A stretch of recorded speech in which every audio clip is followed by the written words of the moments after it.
Okay, so now let's, in my previous video, what I tried to do was I tried to discuss about the basic thing, the basic content, okay, the context of the whole poem. Okay, now what I'll do is I will just try to explain line by line all the meanings of the lines. Okay, since now this is not written in a very stanza wise, so it will be easier for all of you to just jot down the main things which you think is very important in this poem. Okay, so first let me do little bit of recitation, maybe line by line, so that everybody is there in the same platform. Okay. Something there is that doesn't love a wall, that sends the frozen ground swell under it and spills the upper boulders in the sun and makes gaps even two can pass abreast. So these are the first four lines of your poem, The Mending Wall, written by Robert Frost. Now, as I told you, children, that this is such a poem in which you won't find a single stanza. Okay, and it's just written as if you're writing some, maybe a prose or some abstract kind of a poem. Okay, I won't say abstract, but then yes, maybe in this poem, why I would say abstract is that since it is not divided into stanzas. Okay, so the first four lines which I spoke right now, one thing which you have to remember, that one of the persons, okay, it's between two people, all right, so one of the persons is the poet himself. Okay, and it is kind of talking about his pain, how it feels when the person after doing such a hard work of mending the wall finds that it is all broken. So that is the basic thing, and the basic theme of the poem is the very last sentence which you would come across, that good fences make good neighbors. So that is one thing to be taken care of, and the other thing is that how it is written in the first person. So in the first four lines, the poet says that there must be something in the vicinity. That means there must be something in and around that particular wall which breaks down the wall again and again. So, that means that somebody or something must be there in and around that wall who, always stealthily comes like this and simply breaks the wall and then vanishes. Okay, so that is not known neither to the neighbor nor to the poet. Okay, so that means that is how the poet is saying that somebody or something must be there. It's very fishy. Okay, perhaps the water beneath the ground is frozen.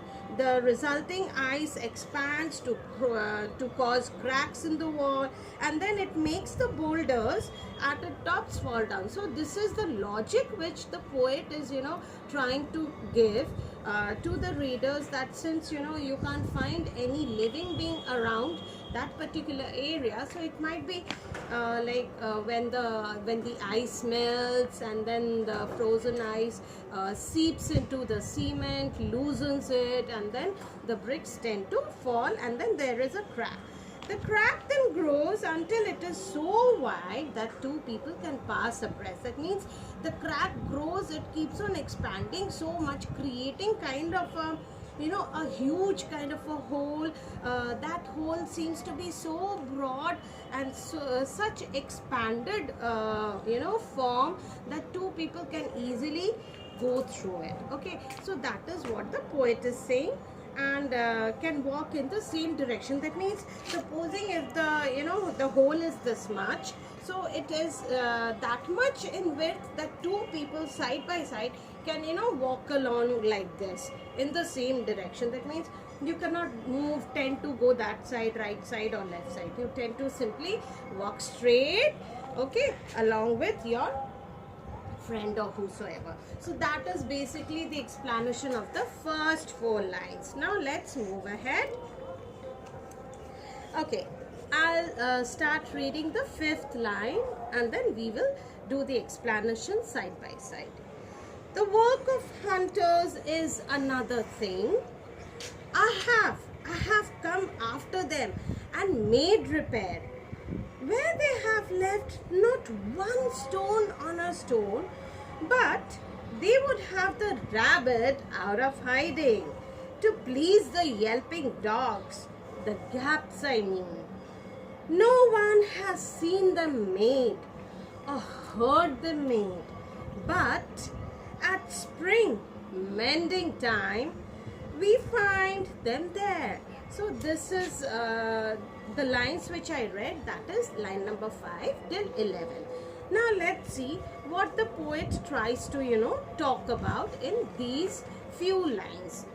Well, now what is happening here, the poet actually rejects the idea that the wall could have been broken by hunter, because in the previous lines he tried to sound very logical, very scientific, giving the reason that melting of the ice might have loosened the cement and all.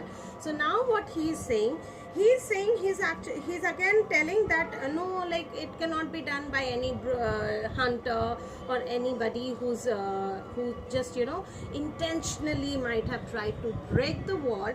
So it's not that. He himself has made the repairs after hunters have rearranged the stones to allow rabbits. So that means he's saying that I myself did the repairs along with my neighbors, so how can that be broken and all. And then the hunters, they also helped him to put all the bricks in a series and then rearranged it and rearranged the stones to allow rabbits to come out of their holes for their dogs to catch. That means it was in such a nice way it was rearranged that it also left the hole for the rabbits to come out. That means they were so sensitive, so much caring, that they did not wish to disturb the burrows. Okay, burrows, that means place where rabbits they stay. Okay, so they were very much caring, and they wanted the rabbits to come out of their holes and to be good enough.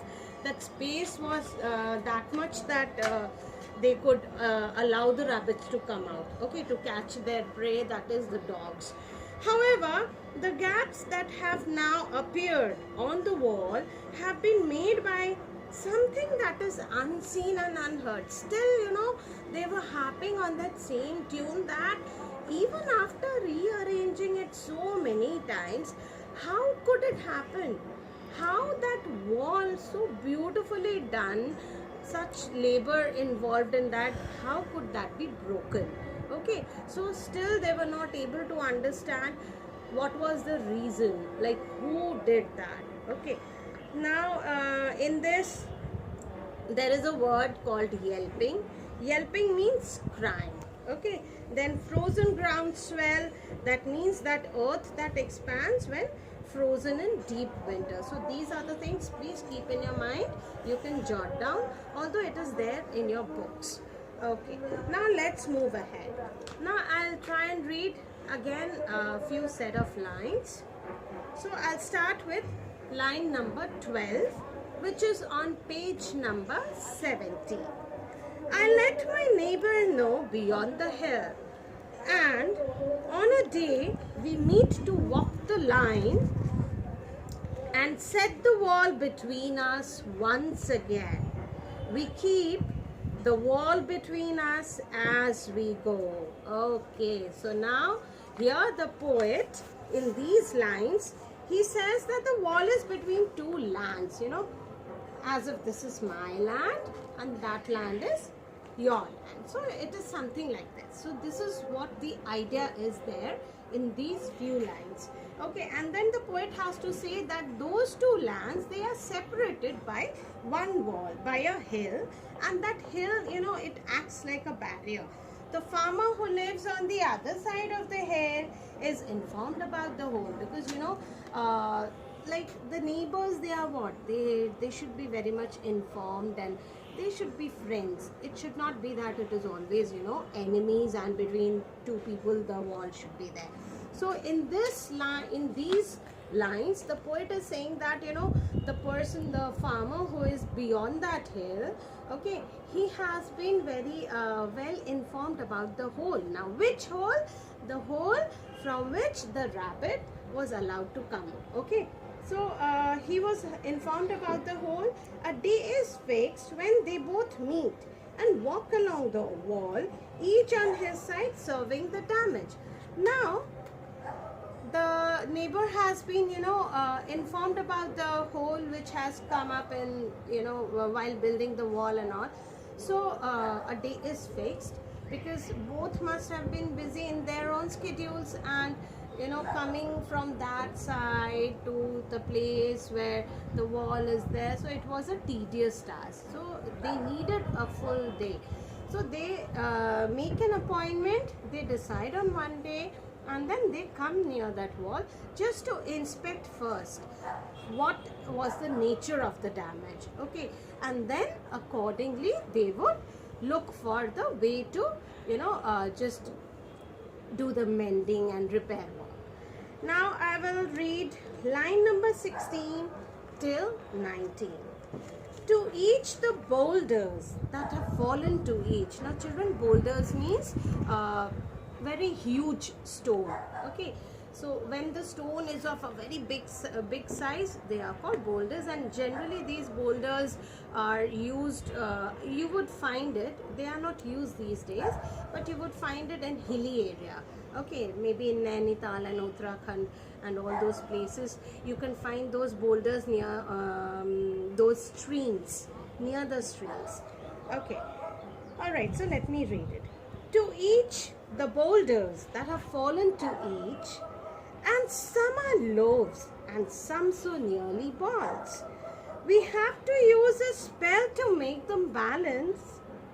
Stay where you are until our backs are turned. Okay, so this line is very important. Please underline that line. Okay, now what is happening? In these lines, the poet, he says, he talks to his neighbor, and they take it upon themselves to restore the boulders. That means they take the owners, they take the responsibility of repairing, doing the mending of the wall to themselves. Now here comes the line that is, and some are loaves and some so nearly balls. Please underline this. This is an example of, say, visual imagery, although I'll tell you, I'll explain it. Now here loaves are nothing, they are not the bread loaves. Okay, it is just indicating the shape of the boulders, that some are very small, some are very big, some look like the oblong shape. Oblong is something like related to oval kind of a thing, and that is how the loaves are in shape. It is not it is neither rectangle nor very oval kind of a thing, but it is oblong. Okay, so here the poet is actually talking about the various shapes of the boulders which are found, and they are talking like they are just imagining, thinking how those different types of boulders would be able to balance the wall. How would it be very possible for them to make it balance? Okay, and however, the poet says that it's a very difficult and a very tedious task, since the stones aren't of the same size and shape, and they were thinking if any magic could make it possible to make them balance. All right, so now in the next few lines you would find something different. Okay, some different element which has been incorporated. Now I'll read from line number 20 till 24. It is on your page number 71. We wear our fingers rough and handling them. Oh, just another kind of outdoor game. one on a side, it comes to little more. There, where it is, we do not need the wall. He is all pine and I am apple orchard. Okay, orchard means a huge garden. Not a garden where you would find, flowers, but yes, the fruit, the trees that bears fruits. Okay, so now in these lines, the poet says that, his hands as well as his neighbor's hands, they grew very tired and they became very rough. The softness vanished. Why? Because they were repairing the wall. Okay, and that's not a very easy task. It's definitely a rocket science. Okay, so now in these few lines, in these precisely 4 lines, the neighbor and the poet, they are, talking about the roughness of their hands.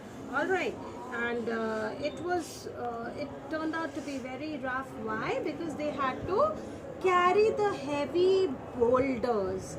They did not have anybody else to help them in bringing the boulders far off from the hillside. Okay, it feels like they are playing some sort of, hide and seek. Why? Because one was, carrying the boulders and coming and running and coming, and the other was waiting there, something like that, peekaboo, how you play it. Okay, so it was something like that, and where there's only one opponent on each team, they did not have any other people to play with them, so it was like only one person in both the teams, and it seems like play rather than work. Okay, it seemed like play rather than work, because when you play something, there is that element of fun, that enjoyment is there. But this was really a tedious task which they both were doing, and definitely it was a great labor which was involved in mending the wall. Now because the wall is wholly unnecessary, since the two farmers grow a different kind of plants. Now what is happening here, the poet is actually telling that, now let this aeroplane fly, or else my voice will not be heard. Okay, so I hope you all were not disturbed by the noise created by the aeroplane. Well, so I was talking about the hide and seek game which was being played which was not actually played, but then the poet was, trying to be very symbolic about the bringing of the boulders and arranging it, and so he just made it as if it was kind of a hide and seek game, in which there was only one person involved in both the teams. Okay, so that was the thing which was happening. And but then the poet is also saying that how come, how is it possible that there should be a wall between them? Because the person was having, his neighbor was having some other variety of plants, variety of the fruit trees. Like one was having the apple orchard and the other was having the pine.